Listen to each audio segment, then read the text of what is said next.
So as Munir said, I've recently taken over as Director of Clinical Practice Research Data Link, CPRD, and I was formerly at the MRC. So this talk is going to be a fusion of my collective knowledge in both arenas. So it must be that way.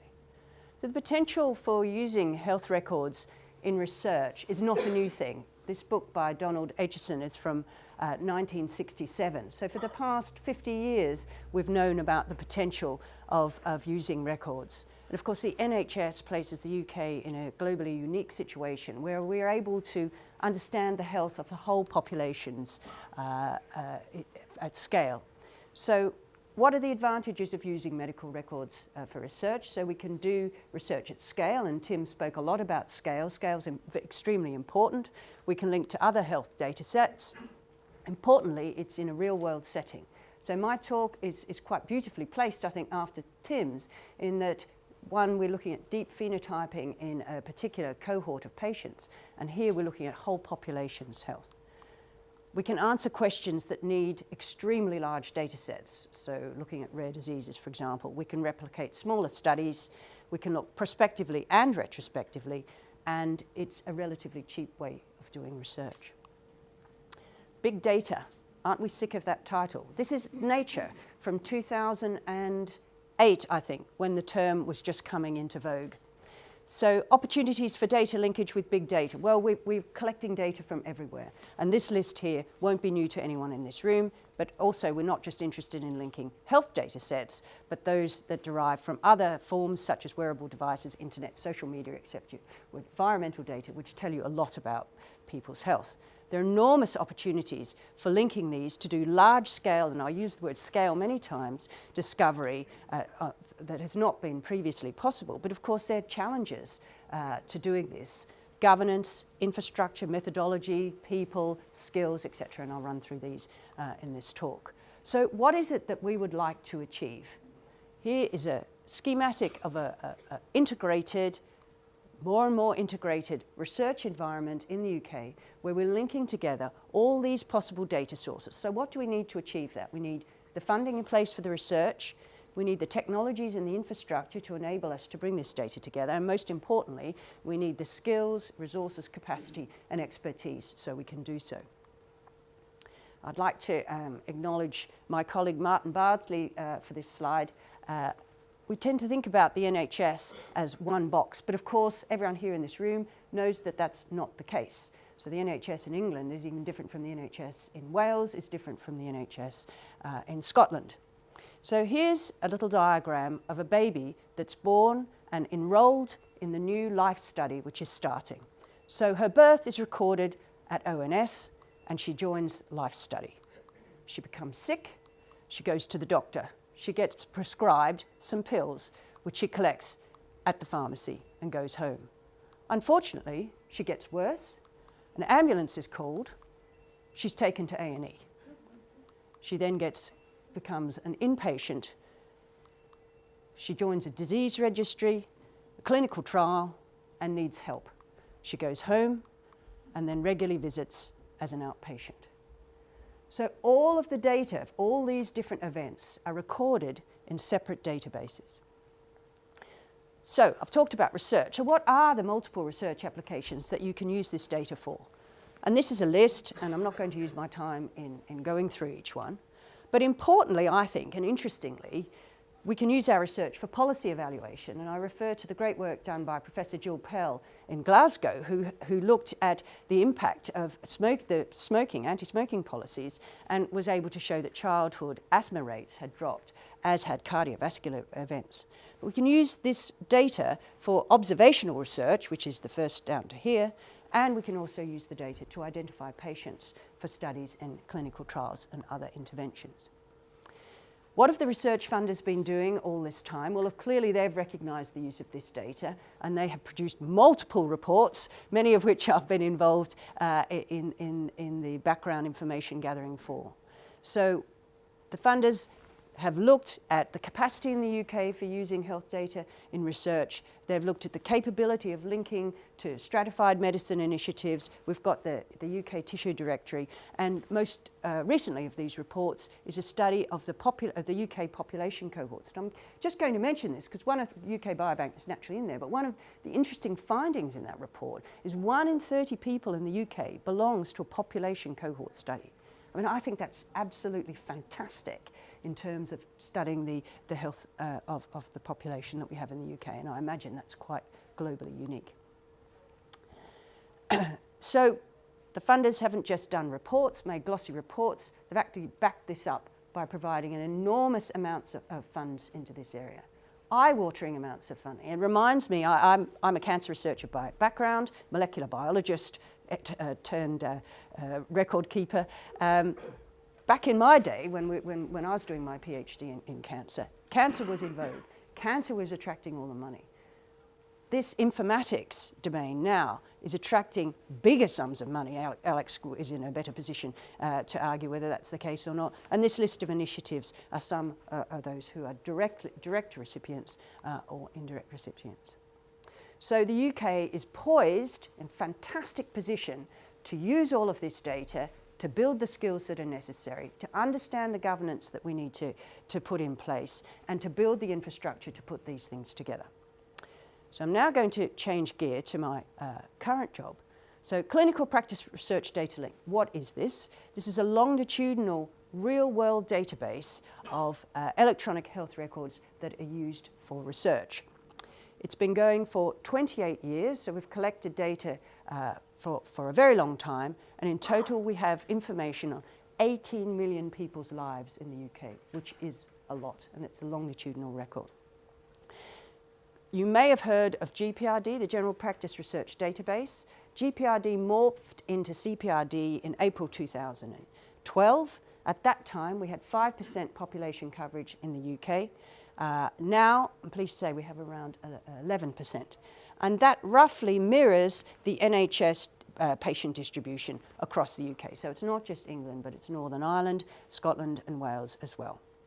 So we currently collect data from around 500 GP practices across the UK, and we have 5 million patients who are actively enrolled. So the difference between the 5 million and the 18 million is, of course, some patients will have died, some practices will have moved into different systems that we're not collecting. And what's not on here is my number one priority in this role is to increase population coverage. So people such as Tim and others are able to access the primary care data that they want to link to in their patient cohorts. Deeper information on the data that we collect. It's largely representative of the population of the whole UK, similar crude death rates, and we've confirmed through we do verification studies where we actually go back to the GP and check that the data that we hold is in fact the correct data, and we get 80% response from GPs when we do our verification studies, and we've got nearly 90% confirmation on diagnosis. So, as I said, 800 practices altogether over time have contributed data, more than 18 million patients. 1 billion, I love these huge numbers, 1 billion therapy records, 1.5 billion clinical records. That's a lot. That's a lot of data to enable you to do research. So what is the content of this primary care data? We've got lots of consultations, prescriptions, and referrals, diagnosis, lab tests, vaccinations, so you can track immunisation. And of course, we collect demographic data. We don't just hold GP data, but we also link to other data sets. We link to secondary care data, HERS, A&E, etc., various disease registries, environmental data, and death data. This slide is a snapshot of some of the recording of various variables that we've got within the database. And what we're looking at here is to see if GPs record these events. And you can see over time, since CPRD started as GPRD in 1988, there's an increase in recording of various lifestyle factors, which you'd hope to see, now smoking almost complete for all patients across the UK who are part of CPRD. You'll notice that ethnicity suddenly increases after 2004 when it became a requirement to record ethnicity for all patients who are entering new GP practices. So you can see the effect of policy on recording. And you'll see that total cholesterol is only up to about 40%, which is reassuring because there'd need to be a clinical reason to record cholesterol.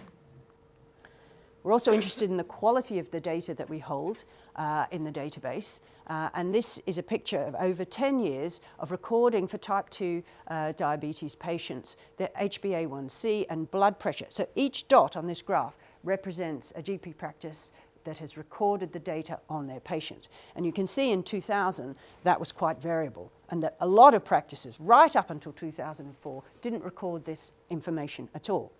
2004, QOF came in, became a requirement, and you can see immediately we start to see that practices are recording this information, although not completely. And of course it's possible to feed back to those practices to provide them with information to encourage them to do so. What sort of governance is around the data that we hold? Well, we operate on an opt-in system where GPs have to choose to submit data to CPRD, and patients within those GP practices are informed that that's what's going on, and they have the right to opt out. All the patient data that we receive at CPRD is already de-identified at source. We hold and never hold any identifiable patient data within our organisation. We've got individual consent, we've got streamlined ethics processes. Each research protocol that comes is examined by an independent scientific committee, and importantly, the purpose of this application must be for public health research. That's the only way people have access to our data. And as you would hope and expect, the data has been used throughout the years to make important research impacts and also important impacts on clinical practice. I'll just cite two things here, that it was CPRD data that showed that there was no link between the MMR vaccination and autism, extremely important for clinical care, and that some of the cancer guidance for some of the rarer cancers is based exclusively on CPRD data. We're a global research community. Over 30 countries in the world are using CPRD data, and we're up to 1,800 research publications and abstracts, and we do have our own in-house research team who carry out research as well.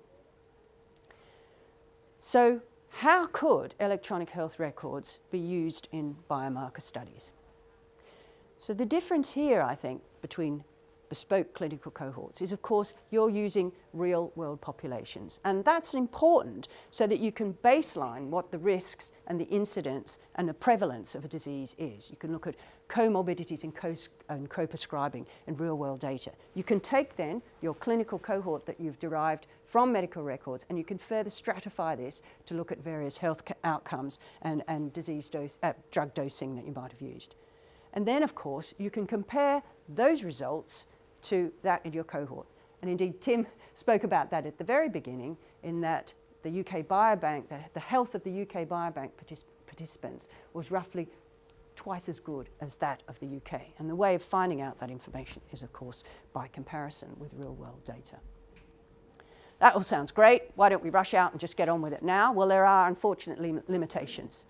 So when you use real-world data, you are completely reliant on the data that is captured by the GP in the clinical consultation and all of the referrals and prescribing data that is associated with your GP visit.